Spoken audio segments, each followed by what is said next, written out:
Welcome to Andy Staples On3. Happy Friday.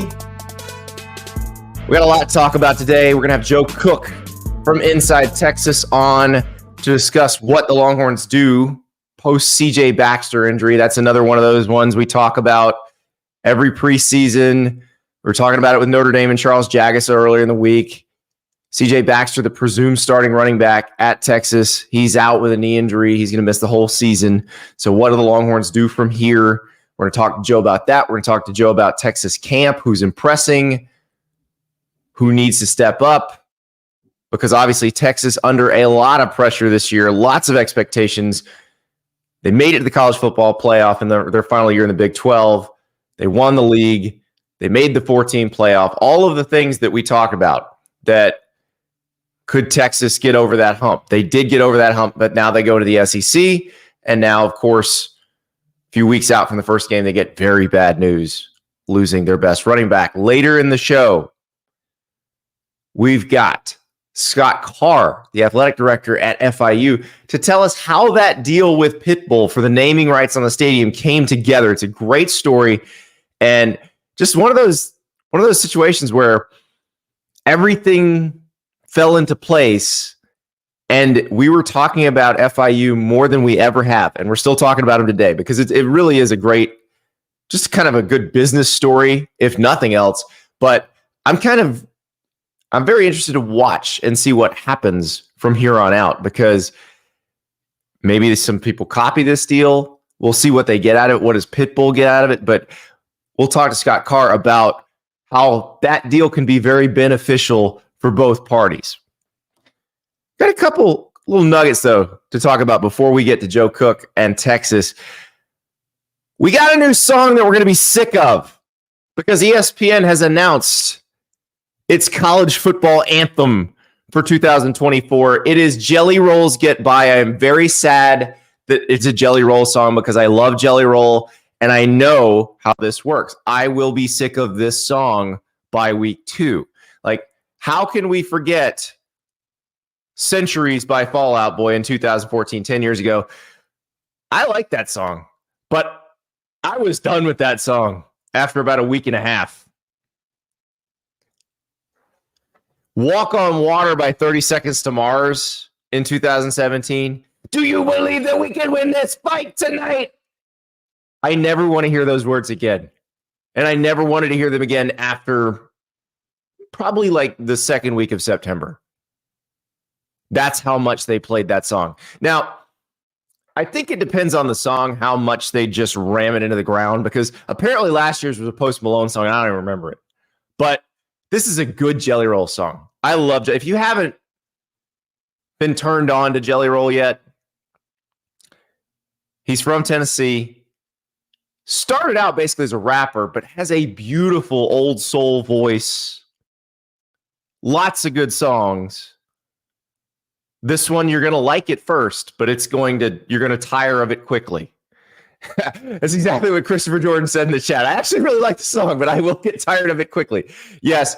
I don't know. I know ESPN probably has to pay the artists for these things, and there's the significant cost attached to it.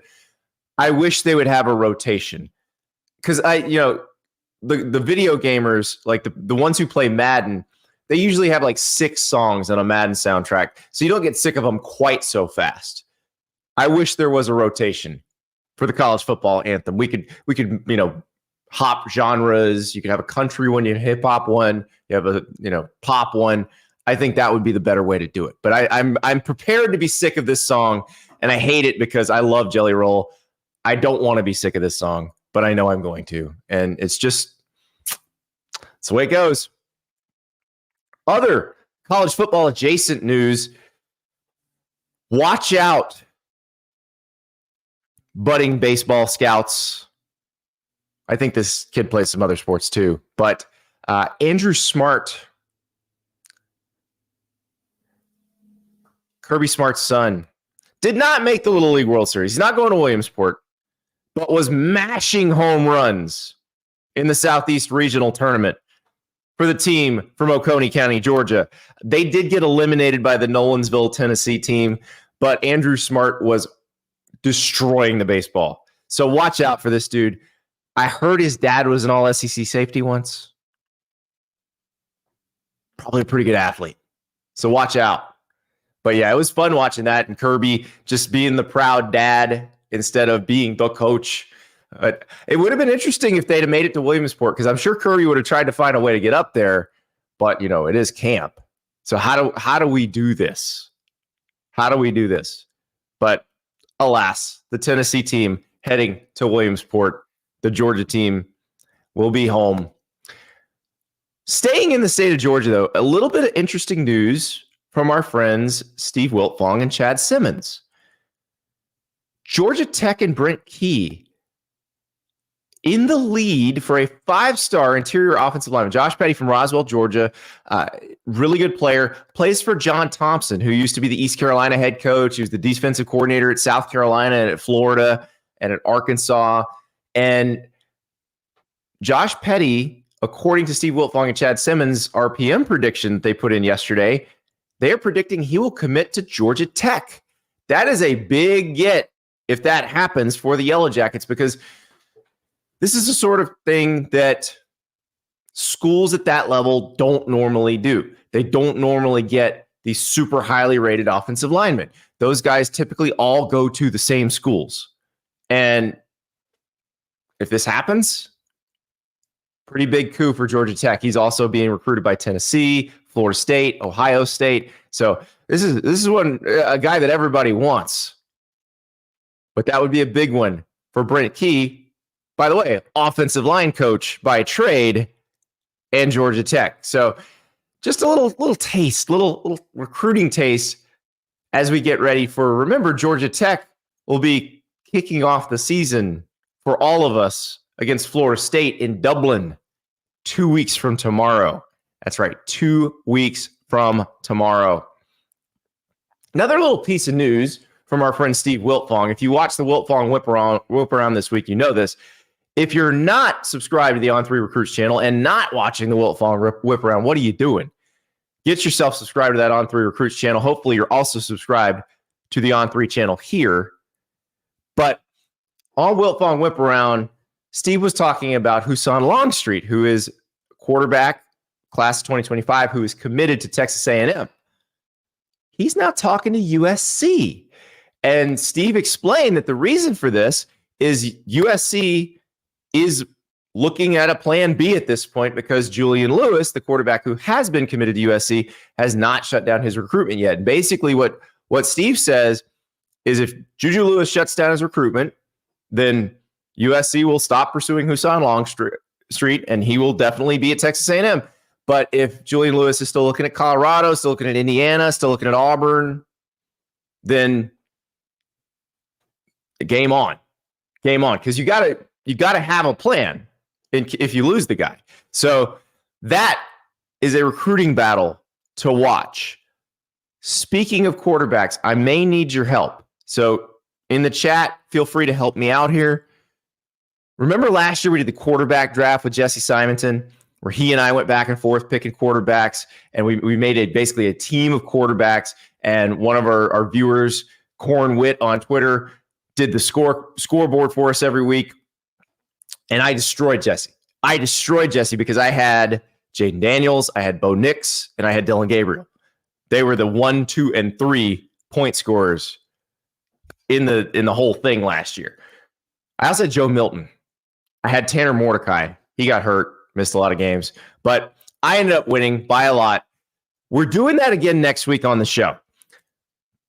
Very different situation this year. Last year, it was like, okay, whoever wins this coin toss is taking Caleb Williams. We know that. That was Jesse.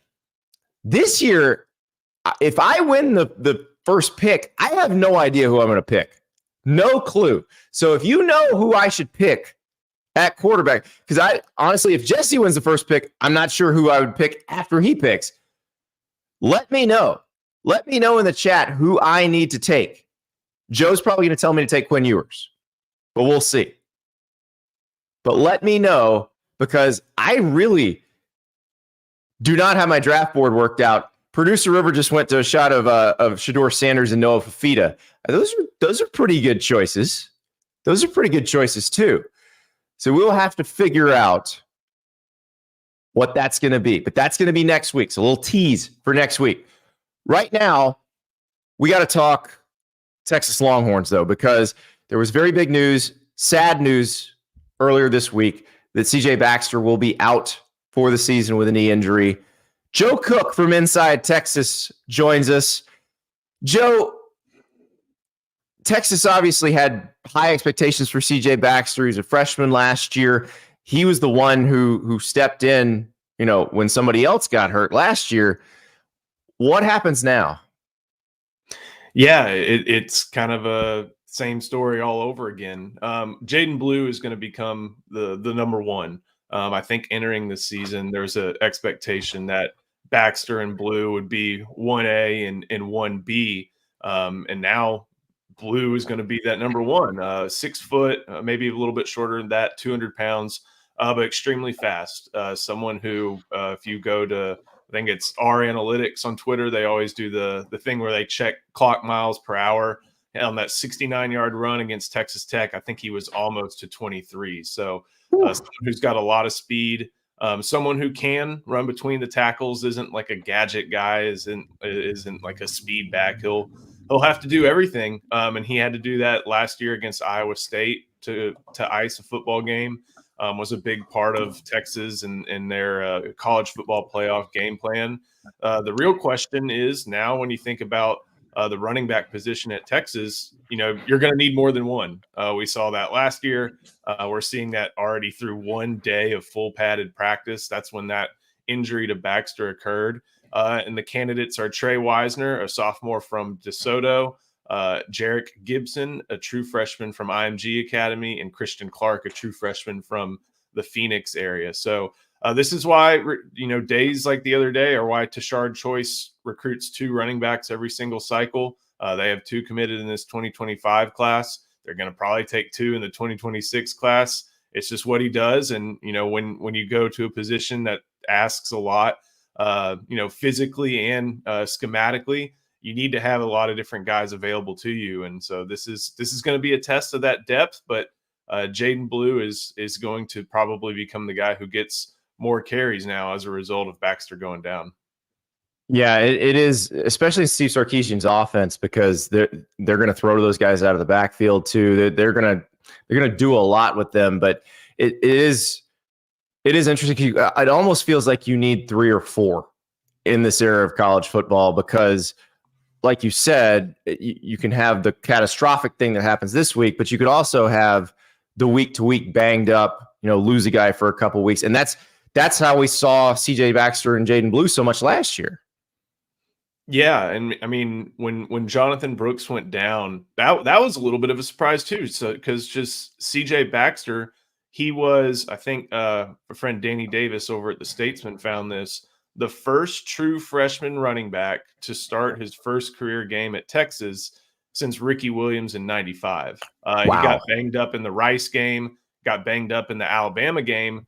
Jonathan Brooks took his opportunity and then obviously became RB1 in the draft. So they've had high expectations for Baxter. It's just unfortunate now we won't be able to see him this year. And even Steve Sarkisian lamented, you're losing a guy, like you're losing someone who everybody in that locker room really likes. I even wrote about him, I think, a couple weeks ago, just at the fact that he seems really comfortable. Like he has that type of personality and persona that you think, wow, everybody's going to look at Quinn Ewers as being the face of the program. But this is somebody who could eventually be that, recognizable face of the Burnt Orange football team. And it's unfortunate we're not going to be able to see him this year. But, Texas has recruited really well over the past couple of years. Running back position is no different. There's a lot of weapons on that offense.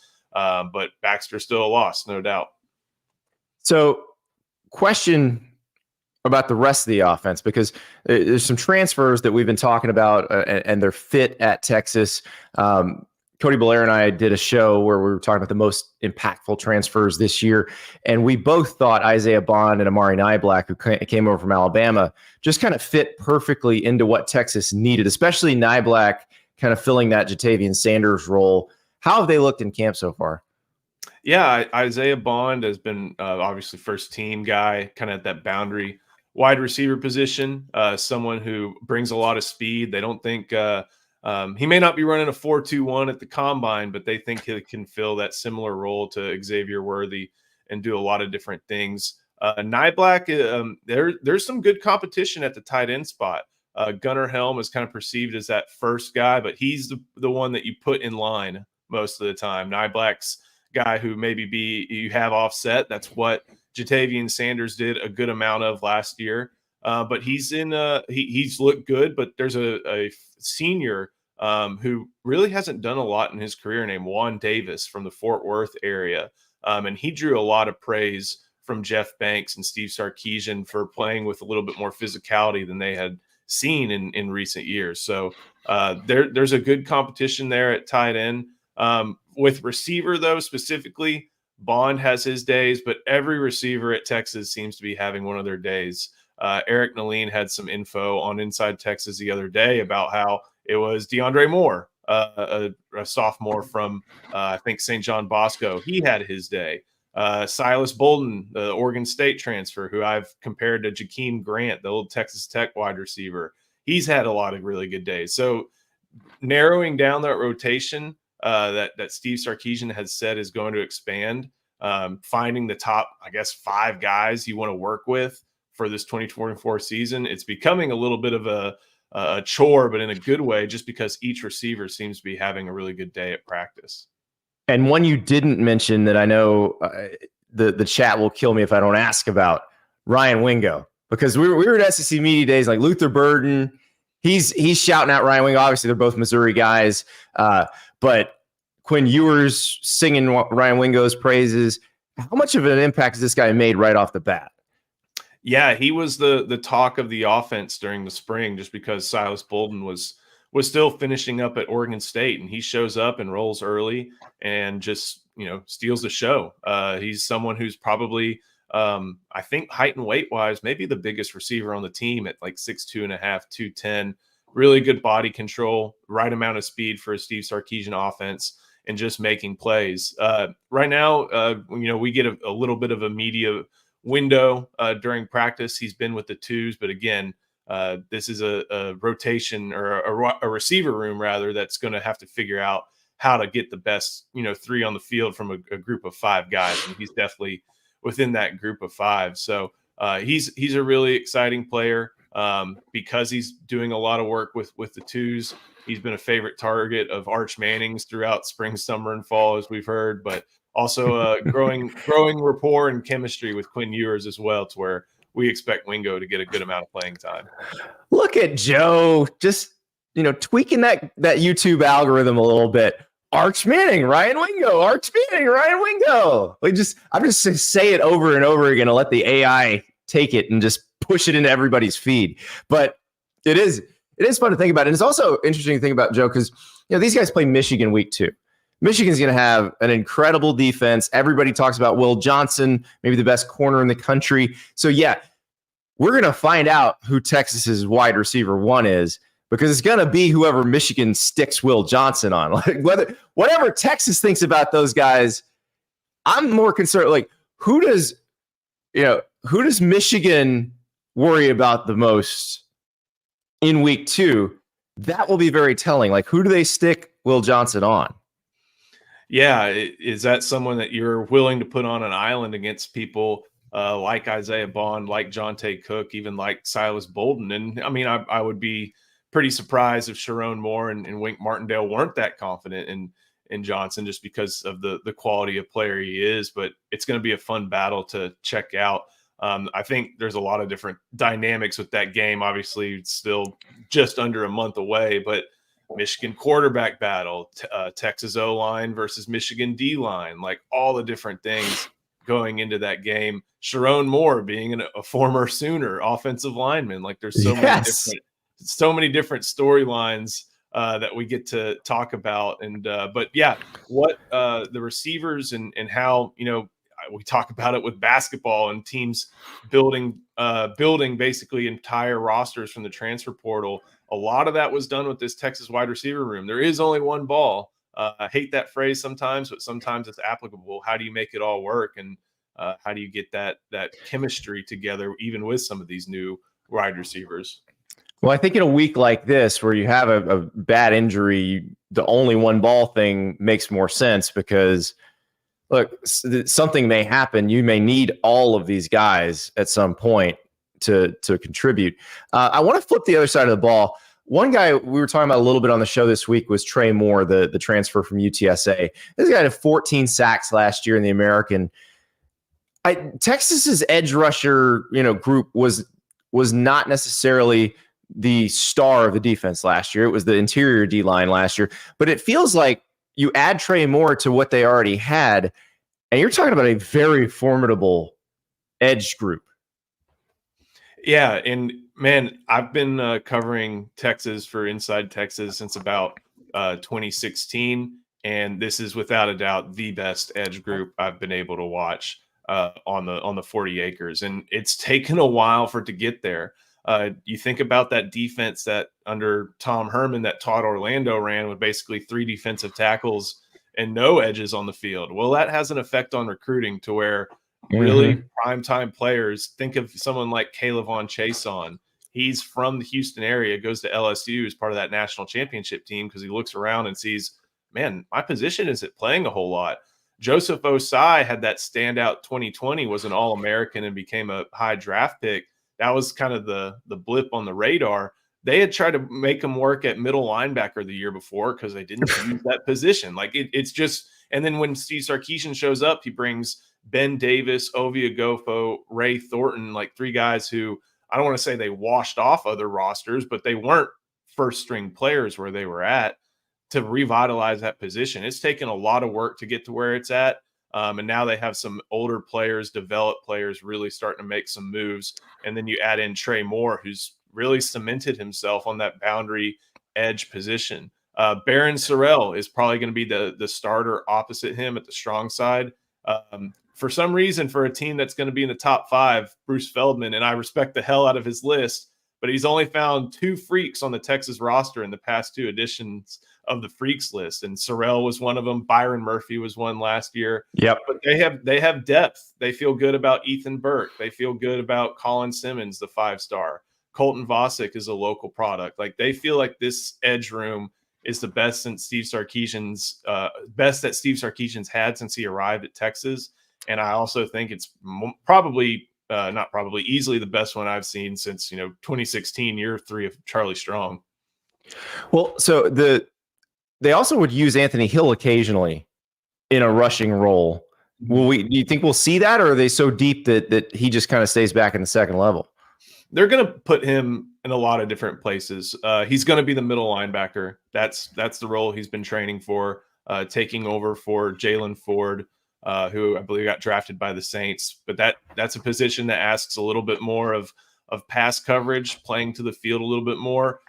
Pete Kwiatkowski, I'm paraphrasing. He said the other day when he was talking with Anthony Hill, who is also going to wear the green dot, he said, you're a pretty good football player, but you weren't that good of a linebacker last year. Now he feels like he's a lot better linebacker, will be able to do stuff in the middle, reading and reacting and dropping, but they would be foolish to not use him a little bit off the edge and use him in situations where he can really put his 5-star athleticism on display.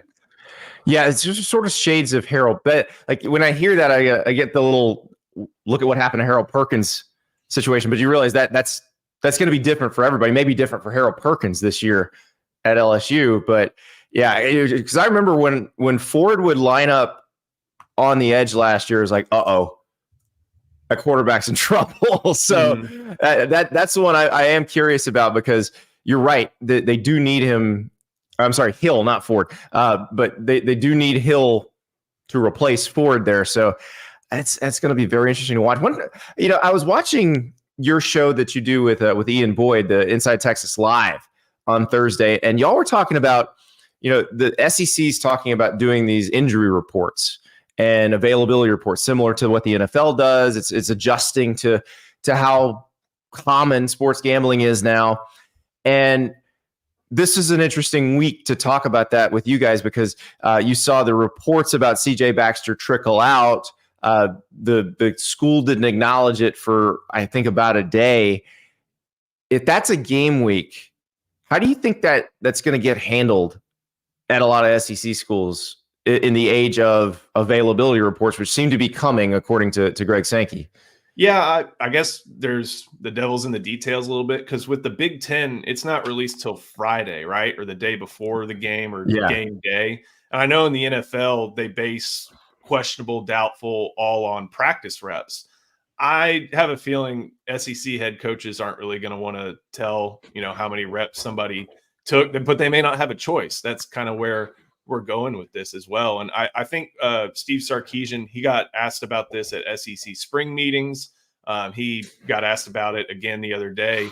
And it's like, how do you make sure that, nobody tries to go around the rules or tries to, play with the availability reports and just says, fine us, take money out of our pocket. That's a good way to prevent us from trying to undo this. And I think, that's a pretty good strategy. It's weird talking gambling in Texas a little bit, just because, legalized sports gambling isn't legal in the state of Texas. You have to go to, I think, literally any state touching Texas in order to, get one of your apps out. And there's a thriving industry right across the Red River.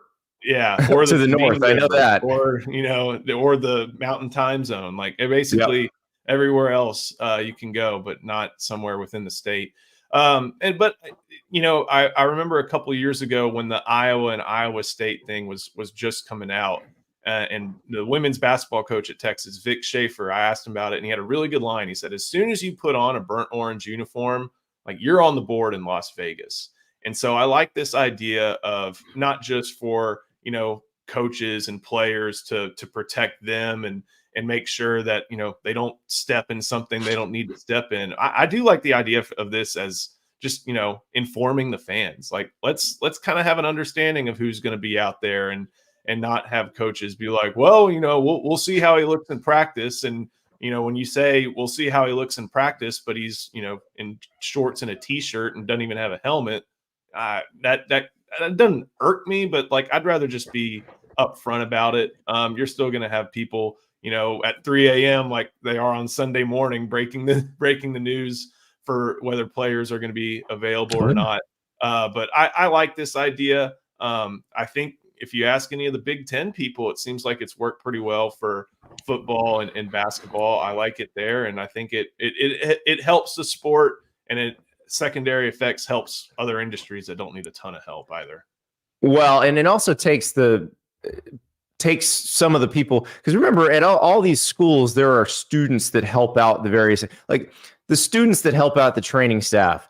They're in a fairly compromised position here, because they probably have information that's very valuable to the gamblers, and they're not being compensated in a way that if they lost this gig, like, they're done forever, or they lose their livelihood. So they are potentially vulnerable. So if you do put that information out, it makes it easier for them. It also, for the players themselves.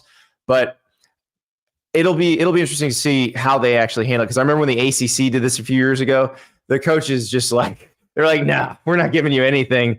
And I always thought Nick Saban had an interesting way to do, like, if a guy might play, Nick Saban was pretty cagey about information. But if the person was out, like, either for the season or for an extended period of time, he'd be like, here's the injury, here's how long he's out. And they seem to win a lot of games there. So it seemed to work for them. Okay.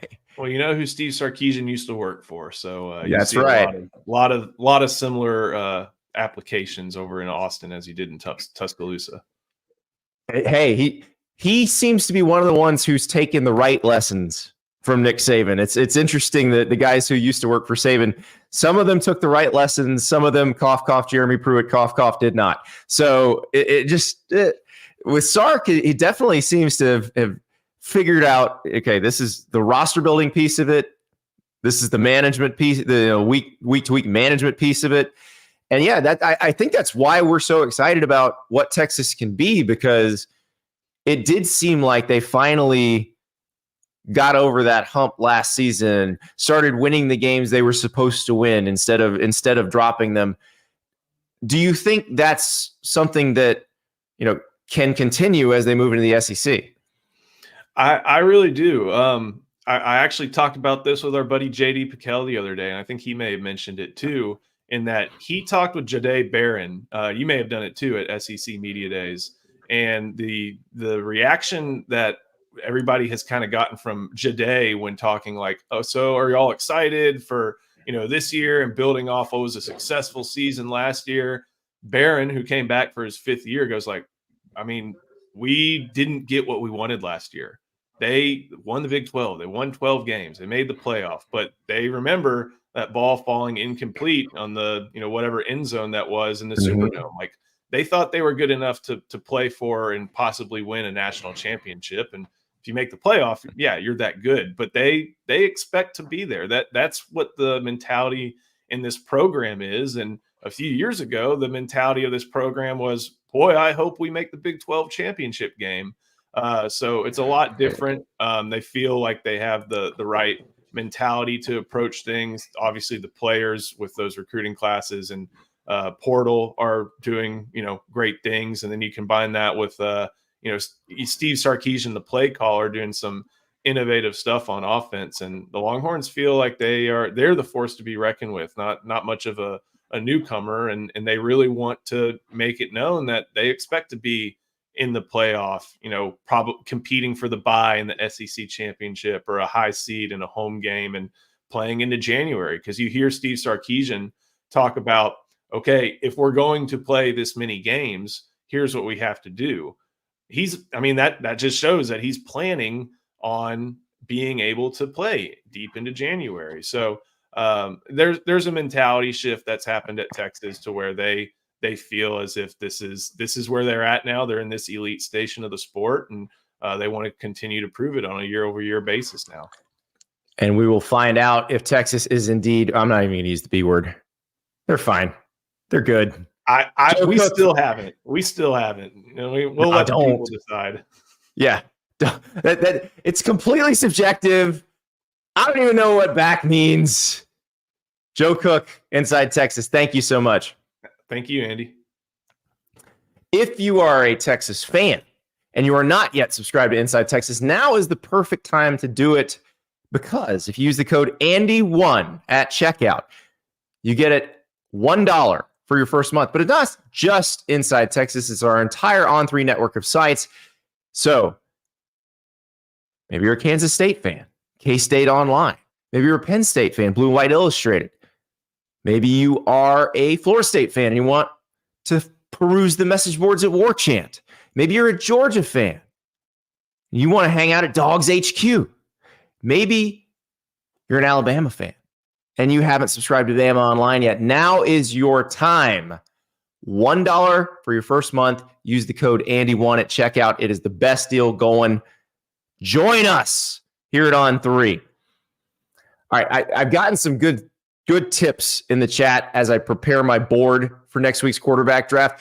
Todd in the chat says, Dylan Gabriel, Caden Salter, Byron Brown, Jackson Dart. Caden Salter and Byron Brown, great choices. Now, part of the rule is each of us has to have a group of 5 quarterback on our roster. There may be more than one group of 5 quarterback on each roster. Todd just mentioned 2 really good ones, Caden Salter at Liberty, Byron Brown at USF, Jackson Dart at Ole Miss.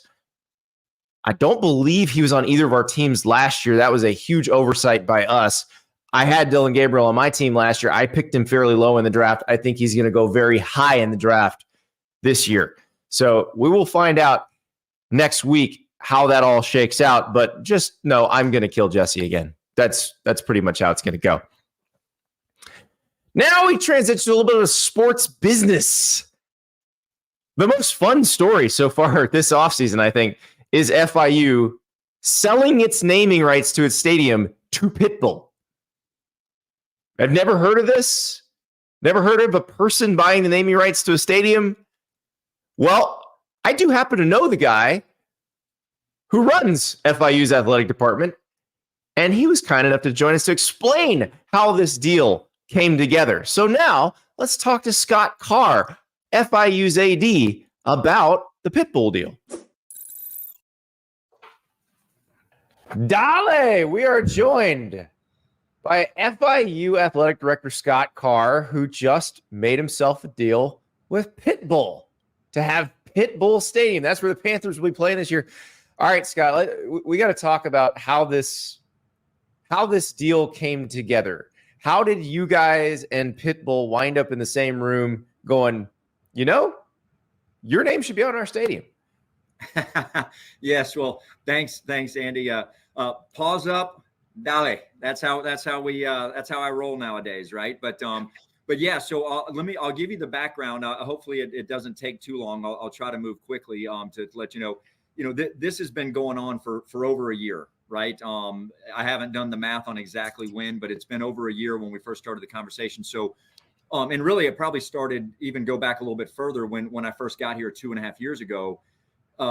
Knew that we needed to generate more revenue, knew that we needed to have a strategic plan. So we were having a lot of those intentional conversations here as a staff and, really saying, what are our strengths, right? I mean, I can easily tell you what our weaknesses are, but what are our strengths, right? And we need to lean into those. Well, a strength at FIU is we're really young. We're a young university. We're a young athletic department. We're a very young football team. When I got here, we were 20 years old. We couldn't even go to the bars and have a cold beer. We were so young, right? So we wanted to lean into that, right? That means we can be more creative and innovative and unique and not, rock the boat, right? With the fan base. And so we wanted to really lean into those types of factors. We knew that we were in the city of Miami, amazing city. What could we do to lean into the strengths here? And what are the strengths here? Well, there's a lot of famous people that live down here, right? And so, so we were leaning into all that. And so, really challenging the staff here that, hey, in the next 12 to 24 months, the biggest revenue opportunity we have here right now is the football stadium. We really need to attack that and figure out what we can do there. So Alex Kelly's our chief revenue officer, and he's a local guy, right? So he knows the Miami vibe. And he just said, hey, Scott, what about looking at celebrities, right? What about a celebrity to name our stadium, right? And I said, sounds great. And of course, then the next thing was, let's start, from him, hey, what about Pitbull? Let's try to start with Pitbull, right? So, we started the process and we're partners with Van Wagner here. They got our multimedia rights and have since 2016. They're great partners. And one of our sales guys here, one of the Van Wagner sales guys, Alfred Caballero, he had a connection with somebody that, with one of the upper management folks with Armando. And so connected with him through the Van Wagner folks, had an initial meeting with just him, and he loved the idea, right? Now, we had done a lot of homework, a lot of research. We knew that Slam Academy, that's some charter schools that Armando started. It's up to 14 schools now. And they really, sports is a big emphasis there. They teach the kids using sports. And so we knew that would be a big deal to Armando, and education was really big to him. Obviously, we're higher education. That's K through 12 with Slam. So we started putting some things, in a working document. Hey, here's some things FIU could do for Slam, right? And then, looking at, what are some ways we could sweeten the pot? Well, we were smart enough to know that if we had someone like Pitbull on our stadium, we'd get a lot more money for sponsorship, right? So let's use the on the field sponsorship. If FIU goes out to sell that 2 years ago, we'll get a little bit of money, right? If it's Pitbull Stadium and we're selling that, what is that, triple, quadruple, what somebody's willing to pay, right? So we packaged a few of those elements together. So just so you know, you may not have seen that yet from any documents that will come out, but like the naming rights. So Kia of South Dade is the field sponsor. Well, their money is technically in the naming rights partnership, right? It's not separately coming to FIU, right? So that's part of the 1.2 million, right? But we wanted to be creative like that. So to show, hey guys, there's ways that you can actually chip away at the 1.2 million because people are going to want to get on board because it's you, right? Because it's Pitbull. Right. And I was going to ask about that because part of the deal is also he gets to use the stadium rent free for 10 dates. And I mean, a 24,000 seat facility is not easy or cheap to come by. Right. So that obviously is probably a revenue generating opportunity for him. Yes. Where it may just be a wash. Yes, 100%. Well, and so those 10 opportunities, and we need to clarify for people. I'm not in his business, right? I don't see him having 10 concerts in a calendar year, right? In our stadium, right? You got to move those around and all that. But to your point, the stadium rental is not cheap, and it's certainly not cheap in South Florida, right? Everything costs more here, right? So it's an opportunity, whether it's him in concert, whether it's somebody that he, is mentoring that's in concert, or whether it's something that's not even music related, right? Because one of the things people don't realize is Armando is an incredible entrepreneur and businessman. I mean, I've been blown away at all the relationships he has just in the business world, right? So it may be something out there. It could be, he's got a partnership with NASCAR, right? I don't know what you would do with NASCAR at our football stadium, but creative minds, right? So there's 10 events, and it's great for him because, to your point, he technically could make his money back. He may make money off of this deal, right? But at the same time, it brings all those people onto our campus, to our football stadium, right? People know FIU, they know our football stadium. It's great for FIU students, right? Because we worked it in there. Hey, we're not going to set a number, because if it's a Pitbull concert, it'll be one number. If it's a NASCAR event, it'll be another number. If it's a boxing match or a MMA fight, it's another number. I mean, who knows, right? What could go on in there, or another musician, it's another number. But they've agreed to set aside some tickets that our students could purchase at a discounted price, right? All to be negotiated depending on the event, of course. And then it'll also, for our season ticket holders, they'll have the first right to buy tickets to those events. So it's a sweetener for our season ticket, right? So I mentioned it yesterday, Andy, that this is not a naming rights sponsorship. It's a partnership. It's a friendship. It's a relationship. It's gone much deeper than just, hey, I get this and you get that. I mean, it's really been a great start to an incredible partnership. And Armando's even texted me this morning and said yesterday was amazing, and here's to making some history, and this is going to be fun, right? Like, let's ride. I mean, like, it's great. So you came from UCF before you became the AD at FIU, and that was another young school, young athletic department where there weren't a lot of sacred cows that you had to worry about too much. Does that make it easier to be creative, think big? 100%, Andy, 100%. So my background real quick, I was at Southern Miss. They've been playing football for over 100 years. I was at Auburn. They've been playing football for well over 100 years. And then UCF and FIU, right? And the history and tradition, if you're at one of those first two schools I mentioned, don't even change the size of the font on the nameplate on the back of the jersey, right? Or you're gonna run into a buzzsaw, right? Whereas at UCF, UCF is young, but their football program started in '79. Here at FIU, we didn't start till 2002. So a lot of similarities, right? I mean, that's one of the reasons, we've gotten super creative with our uniforms down here, with the Vice uniforms, right? I know you talked to Dan Frisella about best uniforms in the country last year.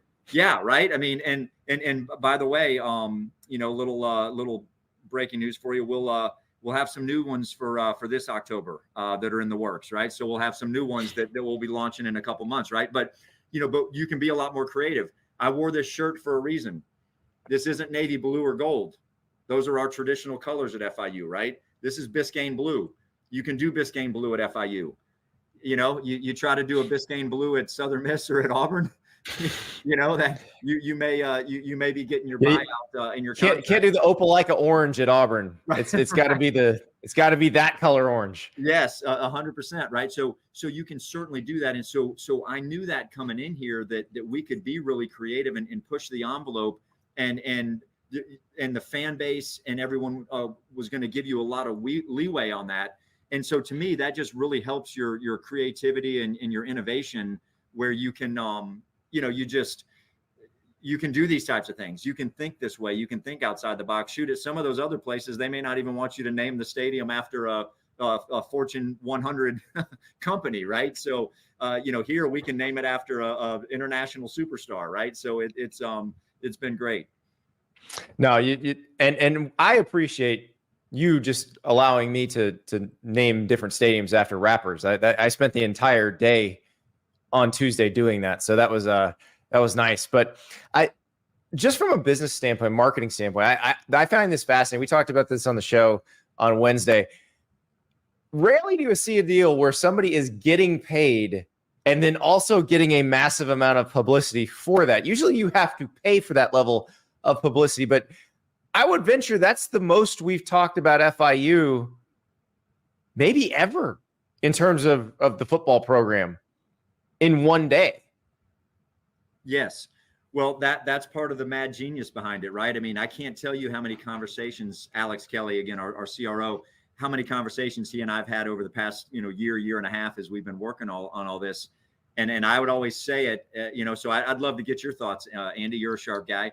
Is what's more valuable to FIU, the 1.2 million or the brand building, right? And I say that knowing that we need 120 million more dollars annually than we're getting right now, right? Not 1.2, but what's more valuable to us, 1.2 million or partnering and starting a relationship and a friendship with Pitbull and his brand and his 52 million followers on Facebook and his 24 million followers on Twitter, et cetera, right?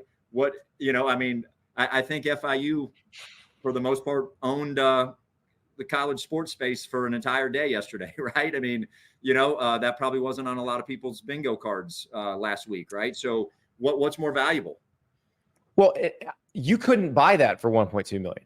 You Correct. Couldn't buy the amount of time you had on ESPN or on like all of our various networks. And if you wanted to buy ads on this show or ads on Josh Pate's show, and then you wanted to buy time on ESPN, it would cost you more than 1.2 million to get all that you got yesterday. Yes. Well, and understand too, I agree wholeheartedly. And like I said, can't tell you how many times we've had that conversation here, right? I never wanted to come down off the $1.2 million number, right? We're trying to negotiate, but you're sitting back going, I mean, what the brand value alone is worth the 1.2 million, right? And again, we're doing co-branded merchandise. We just saw that. It's already available. It's already available. And here's the deal. I just found out this morning that we're not sold out of everything, but there's certain sizes that are already sold out. And understand this, it's being sold in our bookstore, but also online. The students aren't even on campus right now. I mean, we're in that period in between final exams and summer school start, and there's no students. It's a ghost town on campus, and some of the sizes have already sold out, right? And so, and he's going to sell this co-branded merchandise at his concerts, right? I mean, so FIU brand, whether somebody buys one or not, the FIU brand is going to be at the merchandise stands at Pitbull concerts, right? So it's amazing. I find this so interesting. Let's go back to your last stop, because I watched this happen in real time at UCF. And I grew up in Orlando, so I remember when UCF was, very much a pure commuter school. You would go to campus and you'd see people walking around in Gators and Seminoles t-shirts. And really, in the past 20 years, it has become a very much, this is our campus. This is Orlando's, this is Orlando's big university. And especially like when you guys went undefeated, the amount of school pride and the idea of a school identity kind of forming around it, like you could feel it. And UCF feels like a different place now. For FIU, how important was it to try to do something that might establish or start to establish, this is the identity, this is what the program's going to be? Yes, well, I'll answer that question by giving a tip of the cap to you, Andy, because I quoted you many times here over the past year. Okay, we'll see if you remember this quote, right?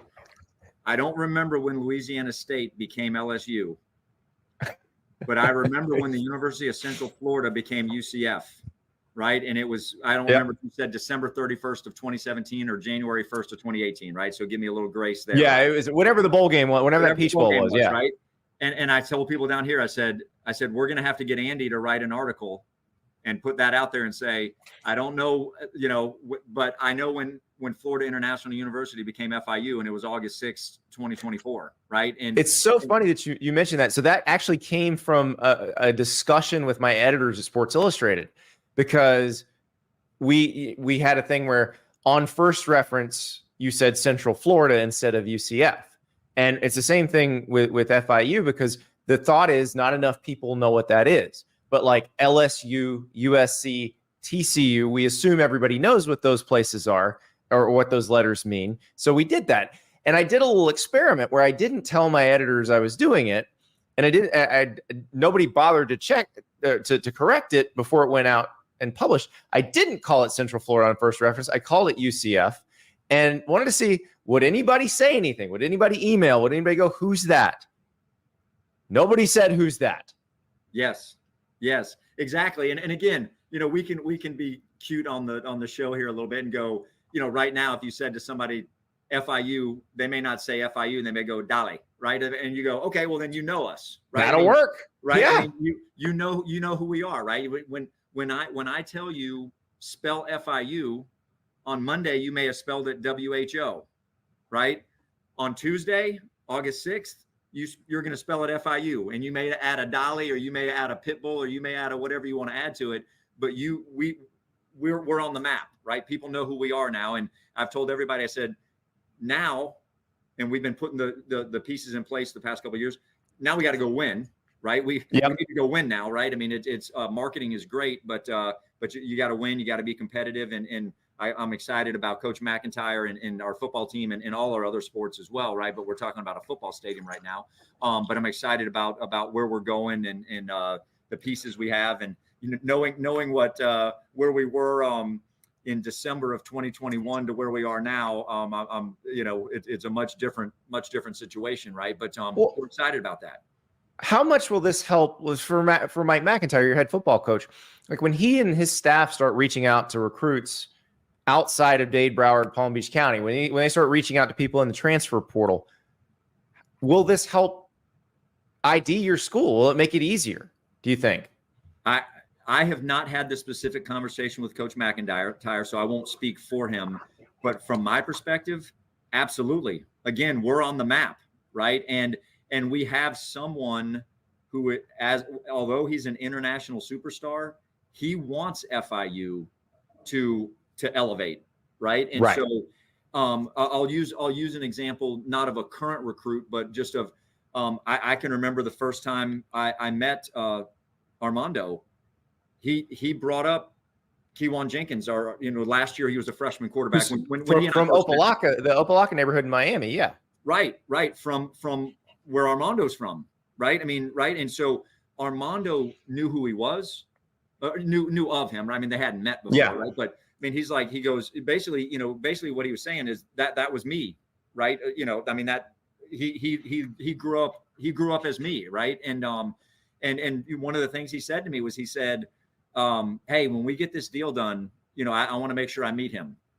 Now, understand, that's the international superstar saying, I want to meet your quarterback, right? That's who Armando is as a human being. I know when people think of Pitbull, the first word that comes to mind, they may not say humble, because they just go, man, this guy's worldwide. Who doesn't know him, right? The kindest, most humble person ever. I mean, I was blown away, right?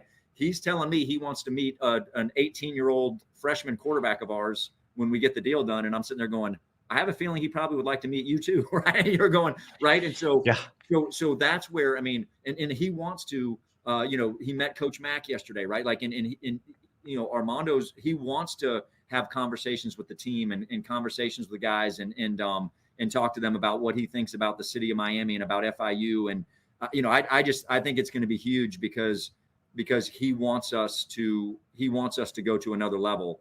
And as he mentioned yesterday in the press conference, he's not trying to have us go to another level because we just did a really cool thing that nobody else has done and name a college football stadium after a musician. It's not that. It's no, I want FIU to go to another level. So we're excited about that. Well, I cannot wait to see what y'all do with this. And Scott, thank you so much. Yeah, absolutely. Thanks for having me on, man. It's been great. I appreciate it. We had some more suggestions in the chat. I made a few suggestions myself the other day. We definitely want some Pastor Troy Field at AT&T Stadium. I like that. Christopher, following Nathan's suggestion yesterday, Pitbull should have asked FIU to remascot to the Pitbulls. Nathan, by the way, sent me some more suggestions for if someone were to buy the mascot name, like Geico buying a mascot name, and you change the mascot name to the Geckos. But again, does that does that advertise Geico as much as you want to advertise Geico? I'm not sure. We know they advertise a lot during college football, so it's possible. AJ, Gucci Field at Ludus Stadium in Atlanta. Well, Ludacris did mention the Georgia Dome in one of his songs. Of course, the Georgia Dome now a Mercedes-Benz Stadium parking lot, so I don't know if that's necessarily going to work either. But the problem with Atlanta is there's too much. Now there's multiple stadiums because you got Georgia Tech's stadium, you got Bobby Dodd Stadium, you've got Georgia State's stadium, which I think I already rename that Jeezy Stadium. We're going to call it the Trap. I think T.I. is going to want to have a say in this too. I mean, listen, T.I. is getting played before every kickoff in America.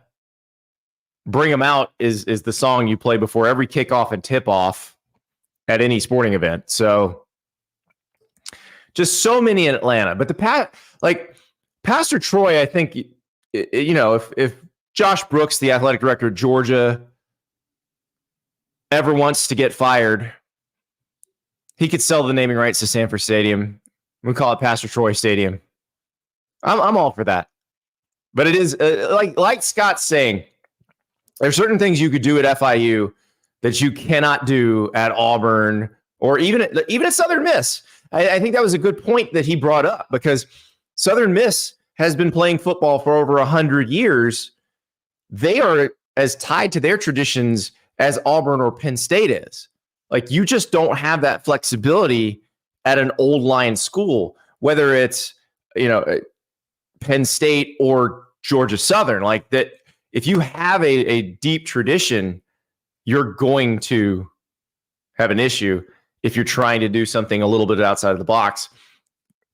Ferris Khan, Michigan doesn't have a mascot. Might be an opportunity there. So, Michigan fans, I know you're living the high life now. You've got the national championship you're celebrating, but I do want to take you back to the dark times about 10 years ago. Remember when Dave Brandon was your AD? Remember the Coke bottles? Dave Brandon would definitely sell a Michigan, create a Michigan mascot and sell the rights to it. So, of course, with Dave Brandon, it would have been like a dancing Domino's pizza box. There would have been like a Domino's pizza box just cavorting around on the Michigan sideline. Does Michigan need a mascot? No. Would Warren Manuel do this? No. Down for Pastor Troy Stadium. That's right.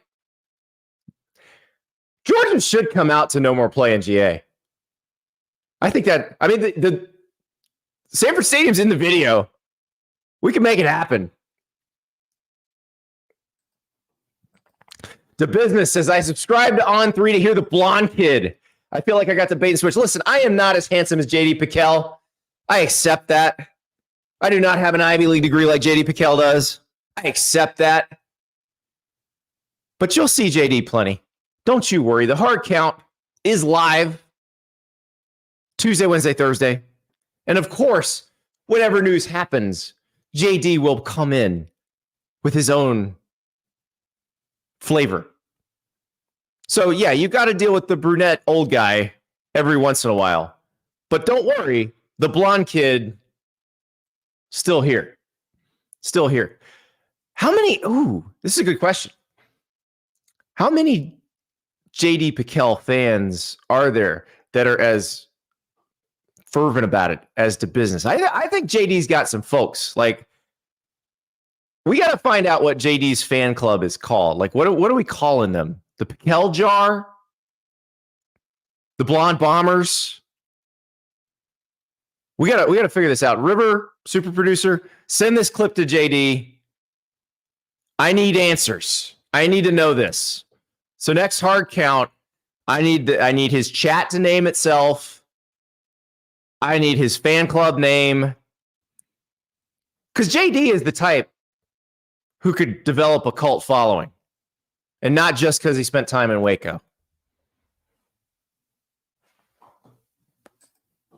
Willie likes the Pickell Jar. Goat dog pickle party. I think we're going to avoid that one. We got to name our chat too. That's another thing. That's a weekend project for you guys. What are we calling you guys? We've never thought about this before, but we do need to formalize the relationship here. Stapletons, Christopher Jordan says. I love it. I love it. Ferris Khan, I believe that Jack Tuttle, 7th-year Michigan QB, is older than JD. I believe you are correct. So, yeah.